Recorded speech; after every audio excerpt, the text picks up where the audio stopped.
Hi, I'm Dr. Dan Ratner. Today I'm joined again by Barb for the second of our 4-session consultation on mind-body pain. We're going to hear about her doubt column today.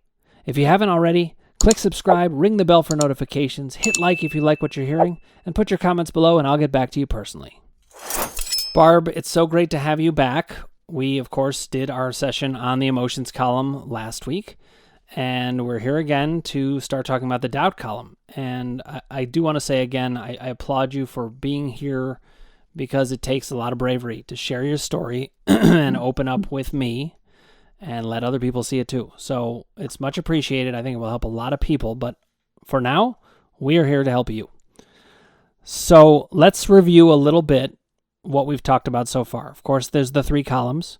We talked about emotions as they relate to the onset and uptick in symptoms. We developed those themes, and I feel really good about the themes that we have.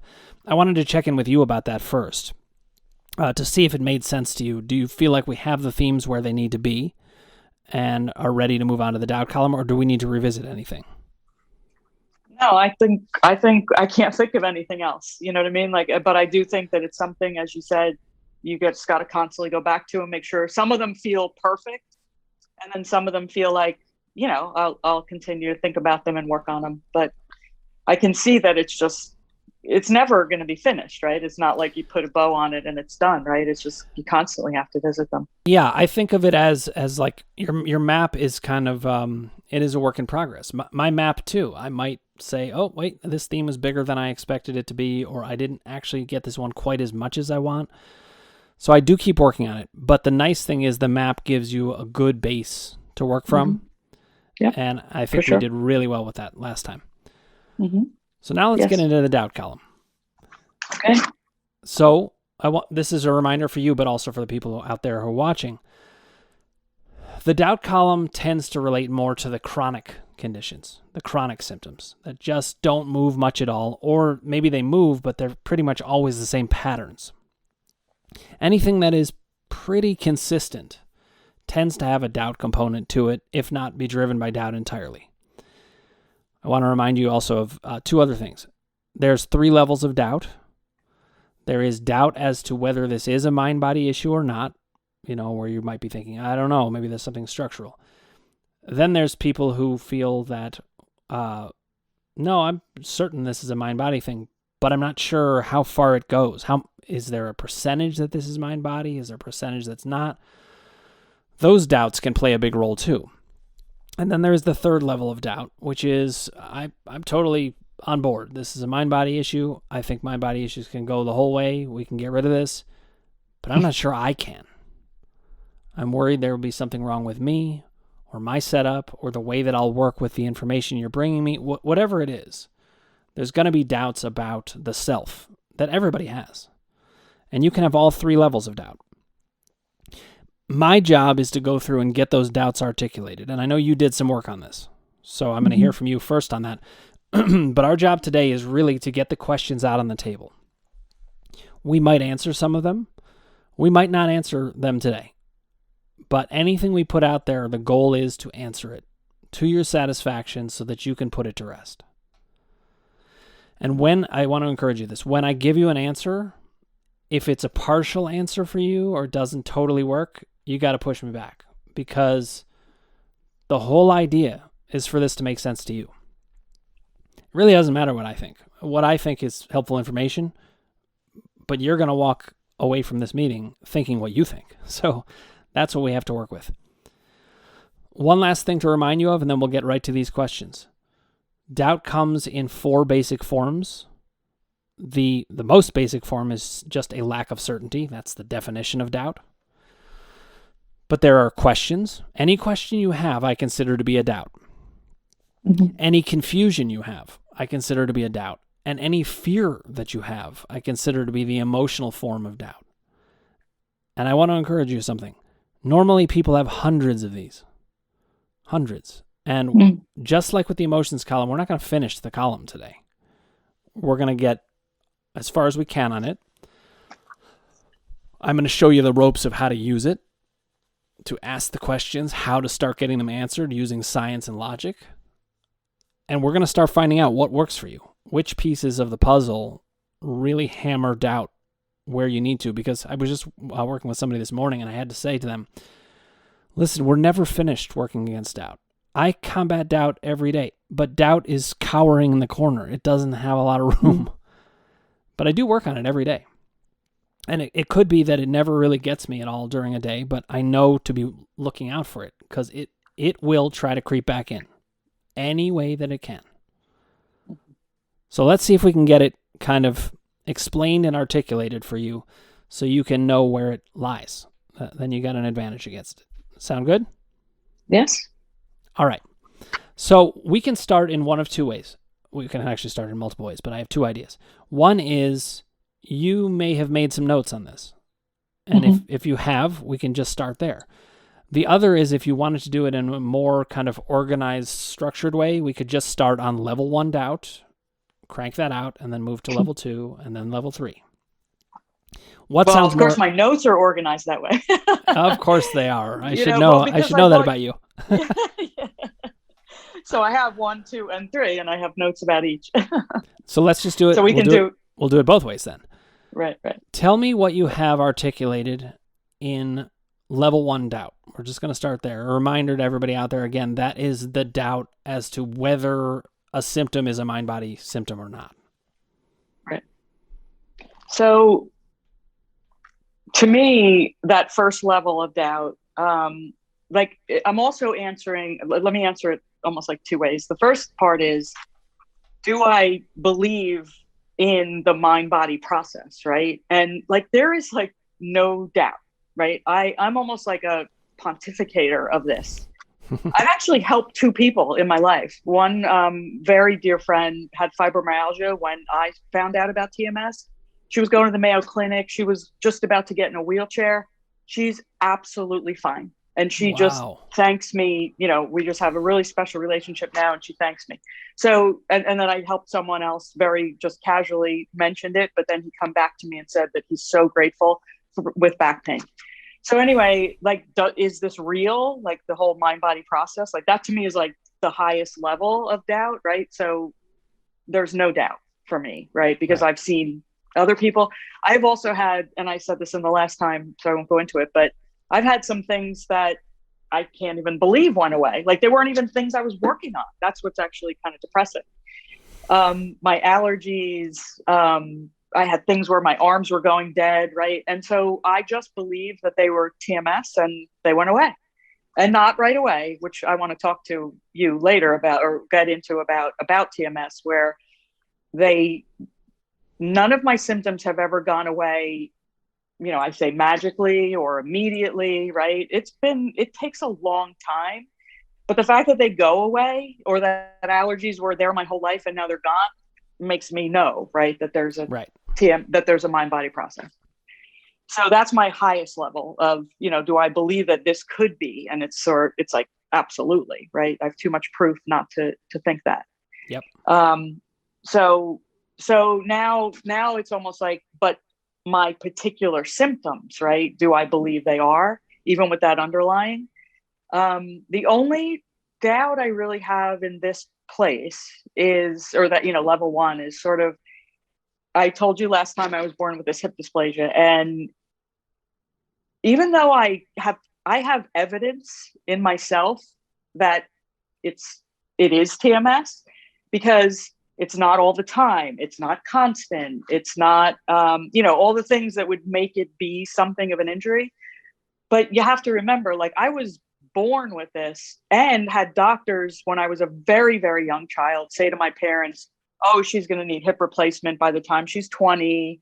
You know, her hip will wear out. She'll need that. Right. And I went my entire life not needing that. Right. I used to check in with an orthopedist. I haven't gone in a few years, and he'd say to me, are you in pain? I'd be like, no. He goes, well, then go home. You know, like, why are you even here? So the sciatica that I had when I found TMS was my right hip. That went away after a year with all the work I did. Now it's in my left hip, which is, you know, the problem hip. And so it's like, I do believe it, but there's gotta be doubt there because it's just too ingrained in my head that it could be. Yeah, I mean, I would say it would be a very, very tall order for you to have no doubt when you were fed that information. It's like that kind of old information, it's particularly hard to root out.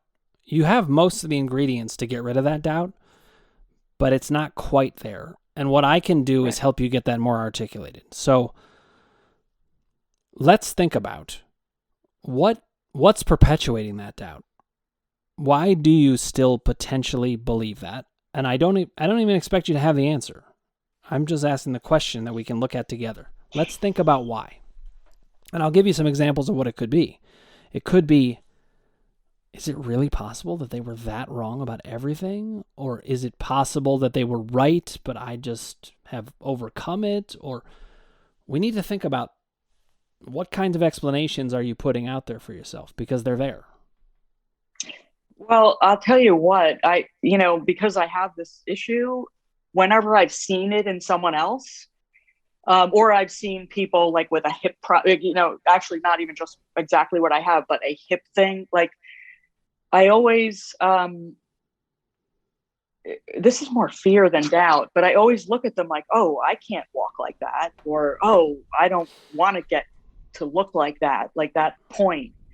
So I don't know that I'm talking about doubt, but I'm talking about fear here for sure.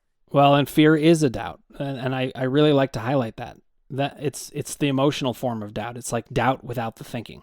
It's just like, oh my God. But articulate that fear a little bit more. When you said, I don't want to walk like them, what did you mean? Well, they look like they're walking in pain. Okay, got they it. look Yes. like, yeah. And I'll be like, I have compensated for the fact that my leg is 3/4 inches shorter than the other one my entire life. I've compensated for that. Even my orthopedist is like, you got this. Like you just, your body adjusted and now you walk and you look fine. But I look at other people that have hip problems, just whatever they have. And I look at them and I feel like, oh my God, am I going to like deteriorate into walking like that? So let's write this down under the doubt column. Am I going to end up like those people in pain limping around? You have that question. You've had it your whole life. You were told you'd need a hip replacement at age 20. Of course you've got that question. Right. We need to actually get that settled. To not, because even if you're like 95% sure, no, I don't think that's going to happen. 5% is a big percentage.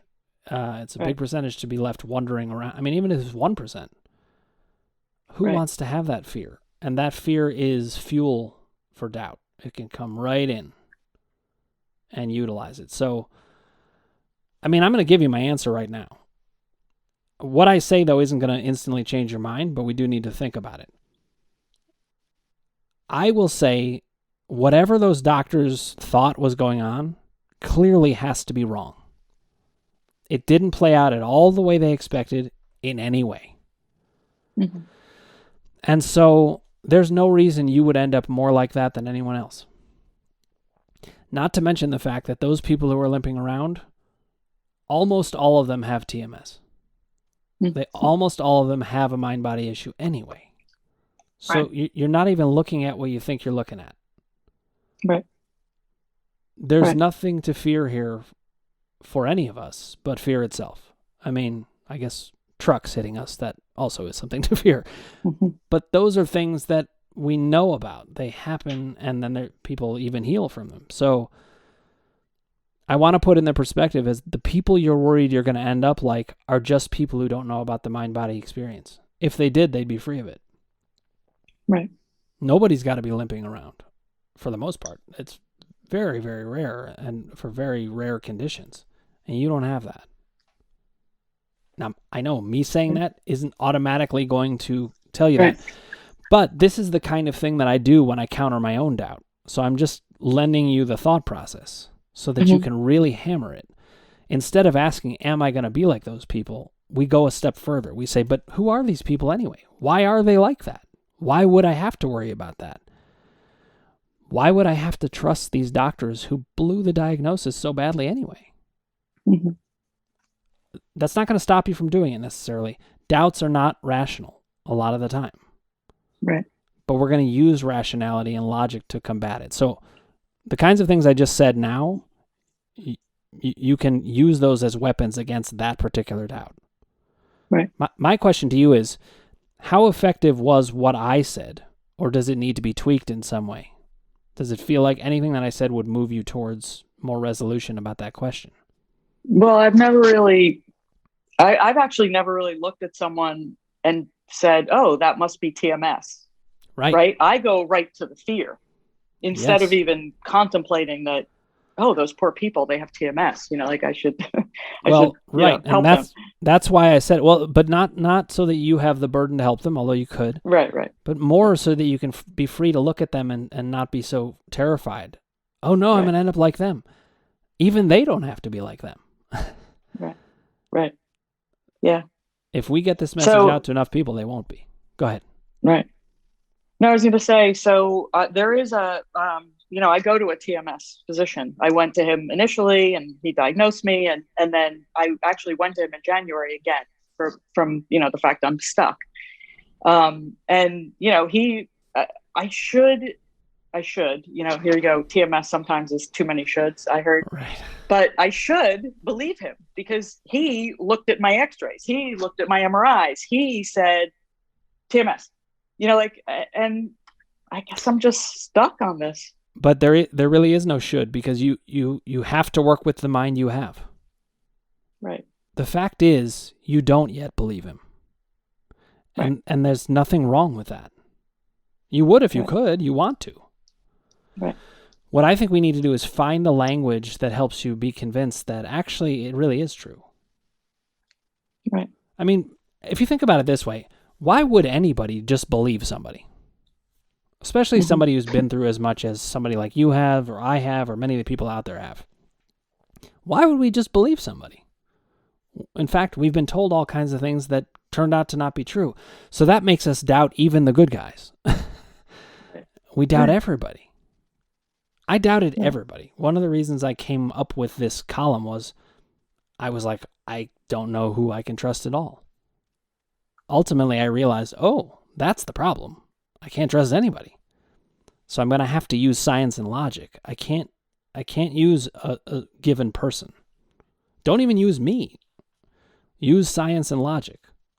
I mean, maybe if I help enough, great, use me. But if I don't, it's got to be through science and logic. And meanwhile, I think the reason you'll be able to utilize me so well is because that's my focus. That's my idea about it. It has nothing to do with believe me. Because why would you? Right. Yeah. Well, I think that logically I'm there just to talk about this level, because it doesn't logically make sense, right? That I could be, if I sit and work all day and then I have a very relaxing evening, I'm absolutely fine. I don't have any pain. Yep. And that doesn't make sense with the structural issue. Right. As you say all the time. And I do. And I also logically believe that, if there was something wrong there. And what about that I can ride, over 20 miles on my bicycle? Like, a bicycle is very hip related. Yeah. So, this one is just. So let me ask you this. Do you believe that it is the case that these doctors are all wrong because they didn't have the right information? They don't have a mind-body concept. Even the ones that do, they say, mind-body concepts affect things. That's what they say. They don't recognize they can cause them. They can be the dominant main factor. Right, for sure. Yeah, no, I can believe that, right? For sure. Yeah. So, but that means... I mean, because what percentage of people, actually know? It's although it's exploding, I think, to be honest with you, from 4 years, from what I see from when I started this to now, but not everyone, obviously. No, but we're making very good headway. And part of the reason we're making good headway is we're right. Right.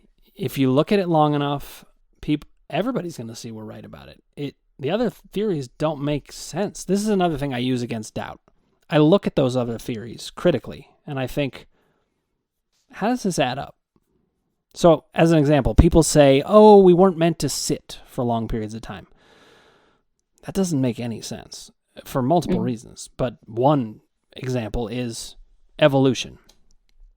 we've evolved over years. Let's take the eye. The eye has evolved over years to be this exquisite instrument that can do the craziest things if you think about what it's actually able to do, with dilating the light and opening, for when more light needs to be let in, with being able to process things and see things and the colors. It's wild. It does not make any sense to me that we have this level of evolution about the way the eye works or anything else, but we have this incredibly pathetic pain system. It just doesn't make sense. I mean, right. How is it possible? Now, let me go a different direction also. This is all designed to show you how to battle your own doubts. Let's take this 3/4 of an inch difference. Is that a doubt that you carry with you, that no matter whether you've been able to overcome that, it's going to lead to a compensation issue of some kind? Is that on your mind at all? I'm not saying it should be, because it shouldn't. No. Good. No, and the other thing that I talk about to relieve my doubt is, how did I make it 57 years with no pain or anything, really? I lived my whole life. I did whatever I wanted to. I work out all the time. How did I go that long and now it's an issue? But that's more of like why I'm so pissed off at myself for like knowing about TMS and, being able to get rid of all these other symptoms. But this one is just like too hard. Okay, but one thing you've got to remember is your mind works how it works. There's nothing wrong with your mind. It's my job to understand how your mind is working here without any criticism. Because I can tell you, I have encountered thousands of minds of all different kinds, and they all have these nooks and crannies where people say to themselves, I'm the problem. You're not the problem. The way you're thinking about it does relate to the problem, but you didn't cause that. I mean, let's look back at your emotions column, for example. The idea of being different, that actually set you up badly for doubt. Because you never had a sense that you were just good enough as you were and you could just stroll through the world and be like, I don't need to worry about this. The emotions column can really bring on doubts, as can the power column. So one of your doubts that I'm hearing in the background is, maybe I'm too different, or maybe this symptom is harder than the others, or maybe this symptom isn't solvable. Let's write down all three of those.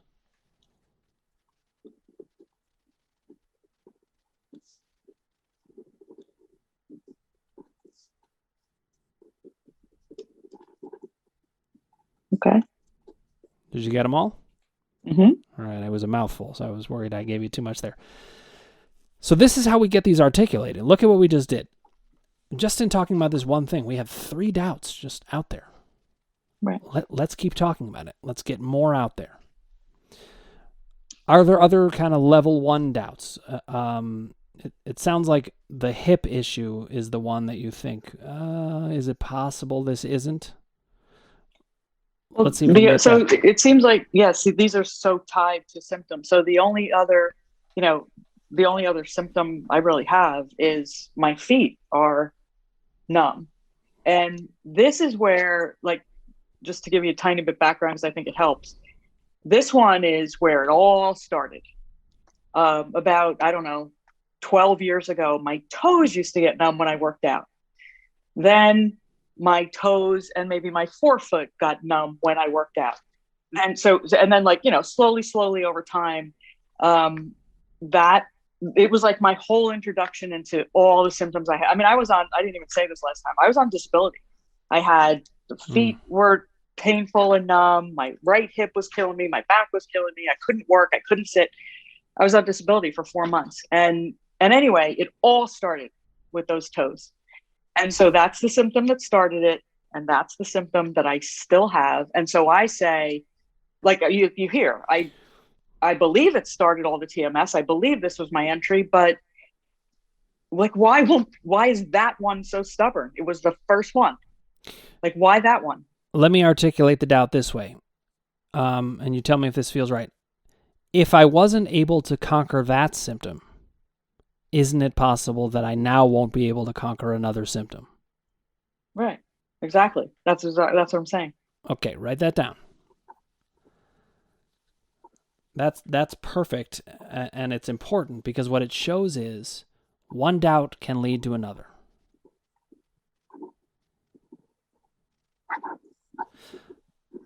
So for you to get fully better here, we actually have to address that initial doubt too. What happened with your feet? How do we even understand that? I would put that in doubt. I do not understand what happened with my feet. That's confusion right there. Right. If you can't understand one symptom, then that makes them all harder to understand. Right. It's kind of like when you're dealing with, let's say you're dealing with a friend and they're pretty straightforward about most things, but then they're really confusing about one thing. Suddenly they're kind of a confusing person, just in general, because you're like, I don't get you. I don't understand you anymore.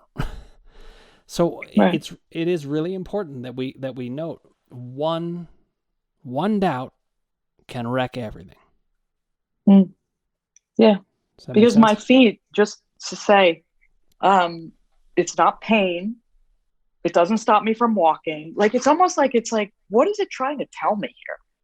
Because it doesn't do anything except it's there 24/7. It's the only one that's always there, but it doesn't stop me, right? It doesn't do anything. It's like, why are you there? I have a theory. Let's try this out. I don't know if this is right, but we'll need to see. Doubt is always looking for a way in. And if it wasn't able to get you doubting the actual symptom, it might have like if it wasn't able to get you doubting a pain symptom, it may have gone a different route. And that happens all the time. The mind-body issues try to go a different route to try to get you fooled in a different way. Suddenly you had a symptom. I mean, you read Sarno, right? Yeah. He talks about distraction and how, and you're saying this symptom's not even doing that much. What is it achieving? And this is where I understand the role that doubt plays. It wants to get an anchor in you somewhere. So I think it succeeded in that. It didn't succeed in creating a symptom that was all that bothersome, actually. I mean, somewhat bothersome, I'm sure. But the main thing it did is say to you, see, sometimes you're not going to be able to solve things. Aha. It was setting the groundwork for doubt. That's why it's there. It wants room to play. Right. Does that feel like it shed some light on why that symptom was there? Yeah, I mean, if that's, I have a doubt about it. If that's of course you true, that makes sense to me. And I don't expect you to just believe it because I said it. But let's write it down. Let's write it down as something to explore in your doubt column. Maybe that was doubt's efforts to get a foothold. I just said foothold. I caught that. I didn't even mean it. Well, you mean like to get my attention? Like to say, hey, doubt there's something going on you need to pay attention to? Well, doubt thrives on doubt. So it wants to make you doubt things. If it can make you doubt anything, it's got a foothold. People who have more doubts than other people, just in their general psychology, are more likely to have mind-body symptoms. It's one of the hallmarks. So if it's looking to say, you know what, I need to set myself up here for a symptom, and this woman, she's not doubting a whole lot, and I have to get her somehow. Here's a good example. I sometimes work with people and reduce the pain, and then they get brought back into a doubting experience by the sounds their bodies are making. They say, well, it doesn't hurt, but the sounds are so real. Clicking and Yes. And I have that all the time still. Used to have it a lot more, but I say to them, listen, your body, your mind-body situation is perfectly capable of letting you make these sounds. All that popping is just bubbles in your fluid, between the joints. There's something called synovial fluid. All it has to do is put some extra air in there and boom, pop, Mhm. pop, pop, pop, all over the place. Mm. It's a real sound, just like it's real pain. Right. It's no different. And the same is true of your numbness. It doesn't make sense that your numbness would have kind of crept in. Well, it does make sense that from a TMS standpoint, but it doesn't make sense from a structural standpoint. What would that be? Right. Nerves slow. And I'll tell you what doctors would say, oh, maybe your nerve was slowly getting compressed. And I'm like, it's a very random theory. It doesn't Right. make a whole lot of sense. What we're saying is, hey, there's a reason that the mind and body does everything. Every symptom you have has a reason. It has a design for you based on what it wants to communicate to you, based on what it wants to distract you from. And doubt is where it establishes its fuel. It wants to be able to operate this way. Mm. So that's very important stuff just to recognize that it is going to look for ground to work on. Right. Mm. Okay, now, That's interesting. I'm not saying you will believe that right away, but it does give you something to go on. It gives you something to think about. And now the next step is you're going to ask me questions about that. You might say, well, but why does it operate that way? And what does it really want? Why is it so important to it to do that? I don't know what your questions will be, but I know you're going to have questions because you're an intelligent person and you're going to wonder. Mm-hmm. And this is an area where I differ, is that, I think it's not okay to leave it at, oh, just trust me, because that's not going to work. And it's also not going to work to say, oh, there's something wrong with my brain, because that's just going to set you up for now I'm not going to get better. There is an answer. You have to assume there's an answer and work to find it. Now let's keep getting more articulated, because all this stuff I'm giving you, it's new information. Right. To consider in a new way. Yep. And okay, let's move. Is there anything else in level 1 doubt? Because I want to make sure there's time for the other two. No.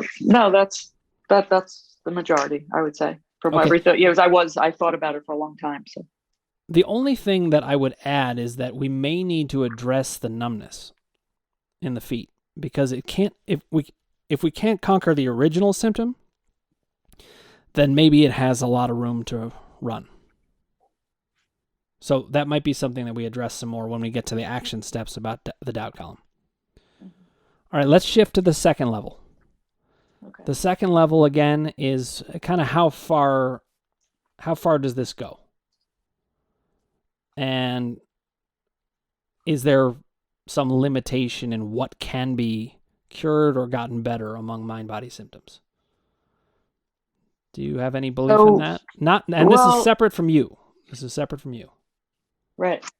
No, I believe from what I've read and seen that anything can be mind body and be overcome.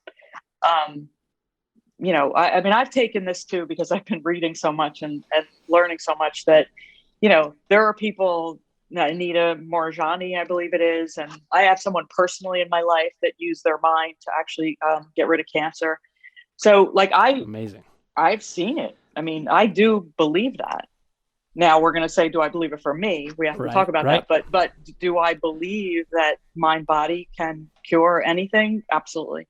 Okay. So you actually you don't have a lot of level 2 doubt, which is actually pretty common. If there's one level that people don't have as much doubt about, it's the level 2 one. It does happen. But so you've got some doubts about specific symptoms in level 1.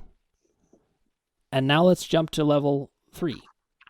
Right. What is it about your symptoms, your situation, your personality, you, or even the universe, that you think is going to prevent you from getting better? The first thing that jumps in my mind is that it would seem to me that after all this time, getting rid of these symptoms would be a miracle. Like it just would be, It would blow my mind. And so maybe I'm scared of that.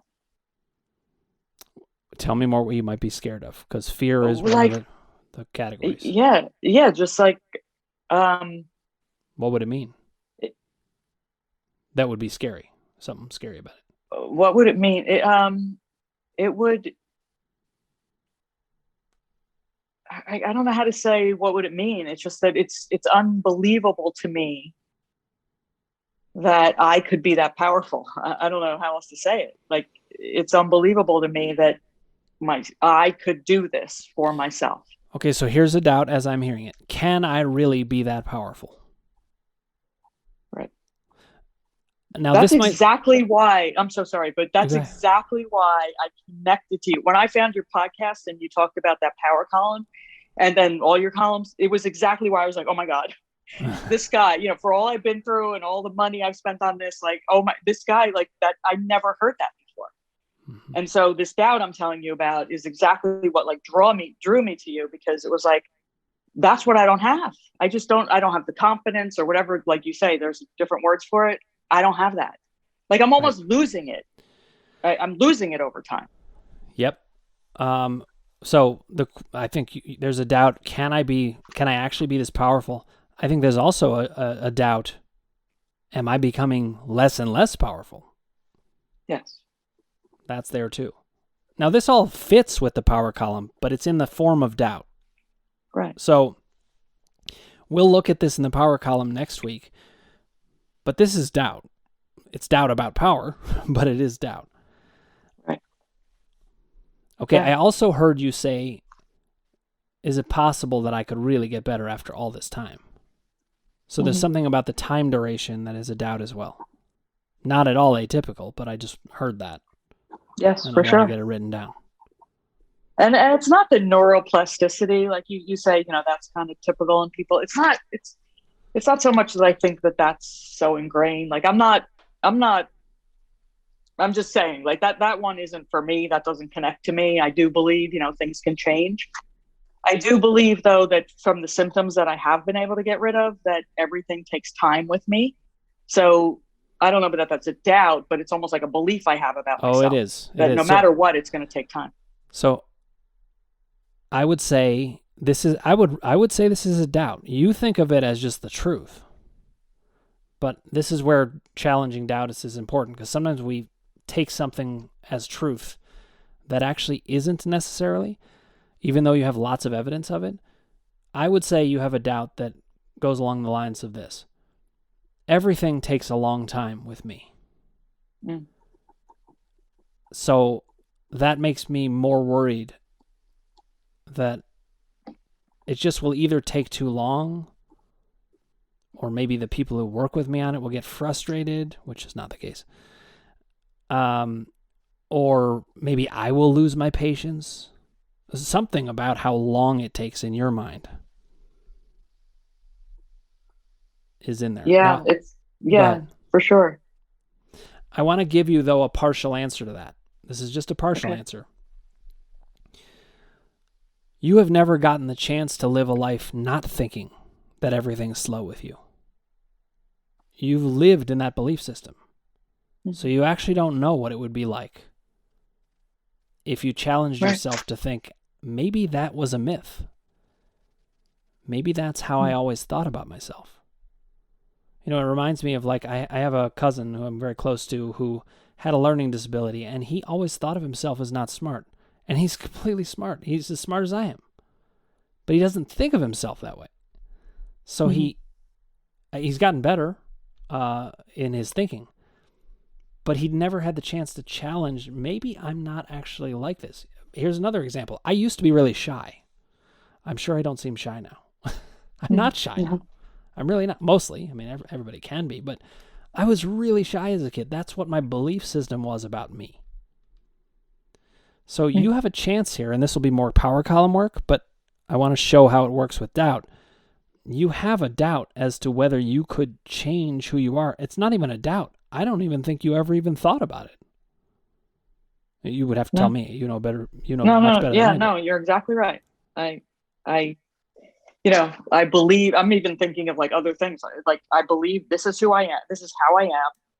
There's so much, there's a lot of reasons I got to be who I am. And so I'm stuck. Yep.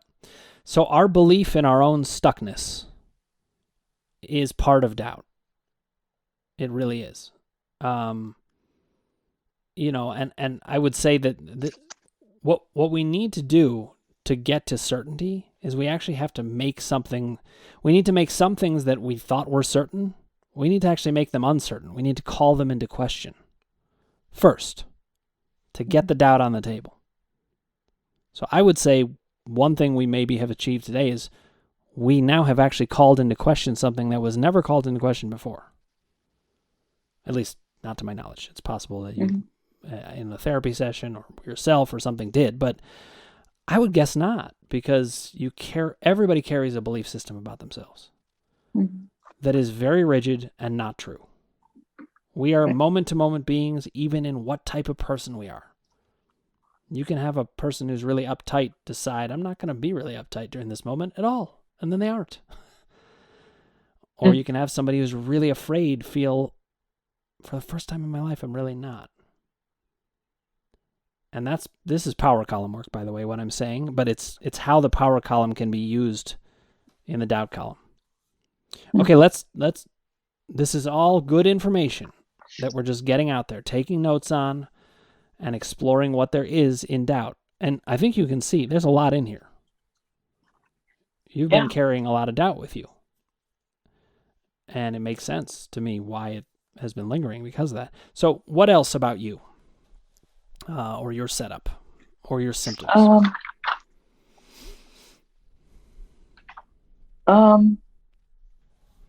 So here's a doubt. So I have a lot of doubt because I know people call them triggers, but there are specific things that I can do that, cause me to have pain. And then there are specific things I do and I'll have none. Yep. So that to me, that I don't know how to articulate that doubt, but it just, it almost like, it solidifies my belief the other way. Because how could it be mind body? What am I not having who I am and my personality and my emotions when I'm sitting and relaxing? I only have them when I'm walking. Like that's where the doubt is. Okay. I think I followed you, but I need a little help just to make sure I got it. I'm going to say back what I heard, and then you can tell me if I have it right. So, first of all, you're noticing discrepancies. Mm-hmm. And that could go in two different directions. One, it could go in the direction of, this is so discrepant, there's just no way of making sense of it. It's nonsensical. I don't know. I'll just give up and be in confusion. And then there's, well, because this doesn't make sense, this has to be a mind-body thing. And I think you actually have both going on at once. Yeah, I think I do. Is that right? Of course. Yeah, of course you do. See? Told you I was difficult and different. No, actually, but yes, it is both. It is exactly what you just said. I was like, oh, I relate to that. And then, oh, I relate to that. So it's both. So let's write this down in doubt that you actually have both. And then I'm going to say something about it that will help you with feeling different because you're not different in this way. And I'm going to tell you why. But write down both sides of that. I see the discrepancies, and that makes me know that this can't be anything but mind-body. But I also see the discrepancies, and it leaves me so confused that it feels like there's no answer.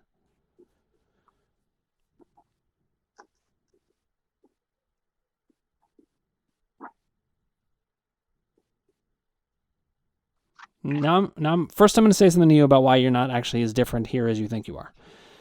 The people who don't know those two things at the same time, they're just not consciously aware of it. In the unconscious, these opposites exist all the time. Mm. You're aware of it. And that's to your credit. That's good. That's a strength. That's not you being weird. The unconscious is weird because it can believe completely opposite things at the same time without any conflict. Mm-hmm. Right. But when we bring it into our conscious minds, we feel like, what's wrong with me? How can I hate the same person I love or want this person to be gone? I don't know if you're a fan of Tom Waits, but I'm a fan of his, and he has a song called "I'm Glad That You're Gone, But I Wish to the Lord You'd Come Home." That's such it's an expression of what we feel in life. You're not weird. You're just aware of this. Mm-hmm. Yeah. So now let's talk about a little bit about what we're going to do about that. First of all, letting the two opposing viewpoints be there and being comfortable with the fact that that's not weird, not bad. Then we can work with both sides. You can use the side that crushes doubt, that says, this can't be anything but a mind-body thing. Look at the discrepancies. Right.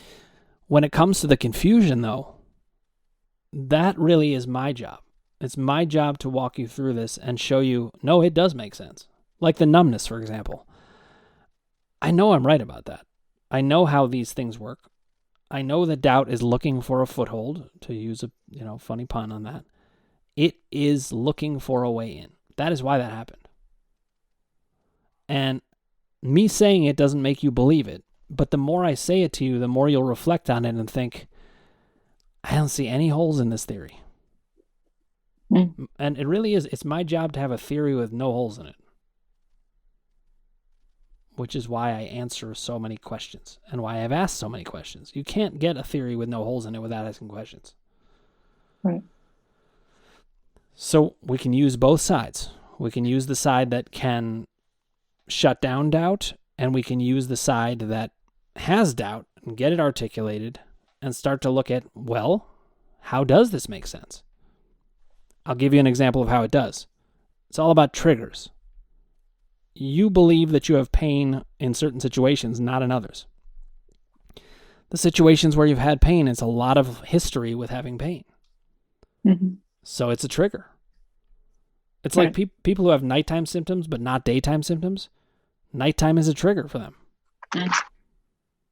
There's nothing different about night and day other than darkness, but boom, it comes and they're triggered. So it's all about your belief system. Now, I'm giving you, I know these are partial answers, but I'm really wanting to show you the process. Mm-hmm. The process of how you get them articulated and start to answer them, or at least start to engage with them. How's it feeling so far? And tell me where you need to go from here just today, because we do have a little bit of time left. Yeah. No, I feel like you went so much sort of like, I don't know if it's deeper or like wider. I was like, I think of doubt as like, the way I was writing them was just like, I definitely believe there's mind-body problem. You know what I mean? Like I was just like writing them very simple, but you're like going into the psyche, or like into your mind and actually giving it like more meat. That's how I feel like that's where we just went. Well, let me it sounded like that felt useful. Yeah. And I'll tell you why. Useful. I'll tell you why. It's because actually I'm not telling you anything you don't know. What I'm doing is articulating what you did know that wasn't articulated yet. I know the language of doubt. So when you talked, I could be like, aha. You always want to start with the broad picture. If you're too close up, you can't see it. So that's why it's helpful to have the 3 levels, the 4 different types, and to see where does this actually fit in. Like the doubt is, there's something wrong with me. That starts off broad. Then we get specific. Well, what is it? Right. Because really, my job is just to understand, what does your mind actually think? So I have one other that I definitely want to say. Yeah. My other doubt is I have, I've never been diagnosed with OCD or anything like that, but I have like tendencies where even as a kid, right, this goes back to my phobia about being sick. Yep. I would wash my face and count the amount of times I rinsed it. This is like as a little kid. Because if I did that many times, I wouldn't get sick that night. Oh, this sounds familiar. I guess maybe you can relate to that, right? So, I can. But anyway, that that actually, my OCD or being obsessive about things has actually benefited me in my career and in my life. I turned it into a good. But the whole idea of not paying attention to your symptoms and, being much more relaxed and calming your nervous system, I feel like my obsessive attention is part of the problem. So the doubt there is, can I get rid of this with this? This is just who I am. And I've actually used it to my benefit many times. So it's not like I want to get rid of it. Yeah. But is my super attention ever going to let me let these go? Okay, so I actually hear two doubts in that. One, are my OCD qualities going to stop me from getting better? Yeah. And then the other is, if I did alter my OCD qualities, would that open me up to scary things? And I'm going to give you the brief answer to both. Okay, so first of all, your OCD qualities are not going to prevent you from getting better.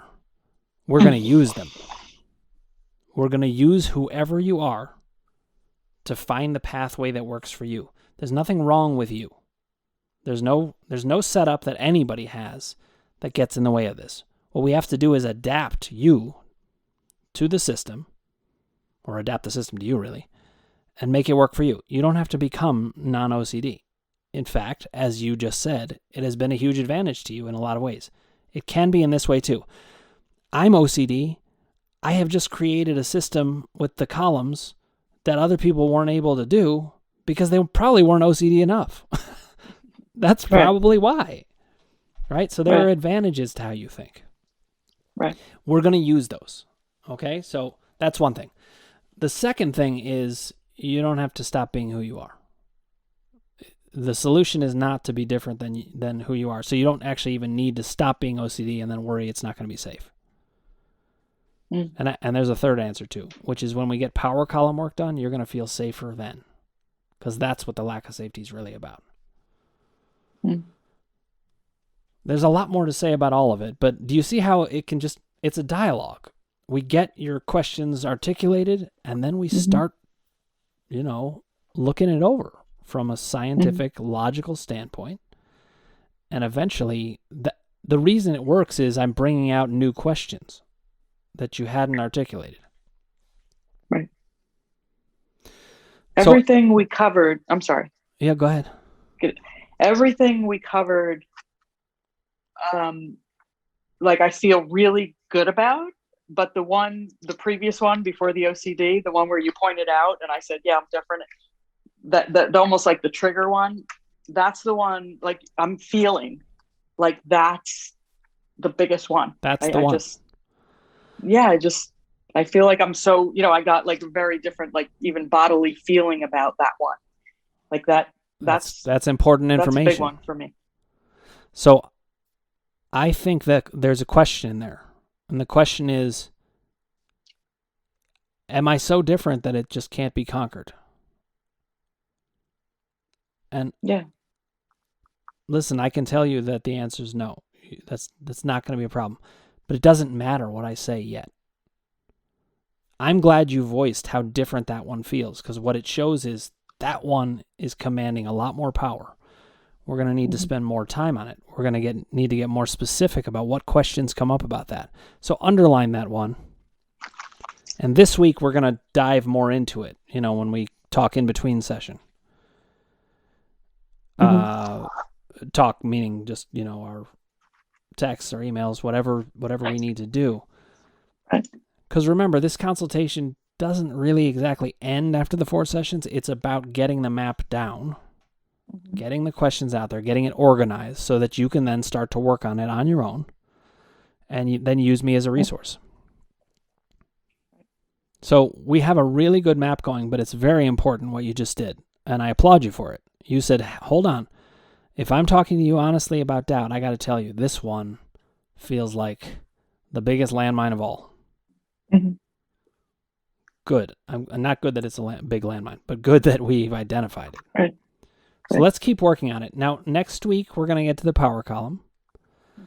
going to explain how that works. You're going to get, nuggets of things from that as well. We'll get it down on the map, and then we start talking about action steps. What do we do about all of this? And that's going to include, what do we do about that big landmine that we just hit? There are answers. One thing I can promise you is you make perfect sense. That is what mind-body work has taught me. I make perfect sense. I didn't think I did.